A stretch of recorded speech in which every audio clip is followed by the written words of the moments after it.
Aduh, besi apa pula ni? Siapa yang cocok sini? Jangan sentuh. Ni nama dia electrode. Ni untuk resistivity method. Oh, jadi metod ni untuk apa? Kita cari apa? So method ni basically adalah kita nampak kabel ni.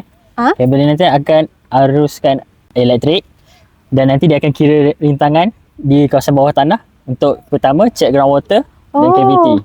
So metod ni sesuai lah untuk cari sinkhole dengan groundwater semua? Ya, betul. Sebab daripada resistivity ni kita akan dapat data kalau ada sinkhole. Either kalau dia ada air, dia akan high resistivity. Dan kalau ada groundwater, dia akan bagi bacaan low resistivity. Oh, hebat. Semua dah faham kan?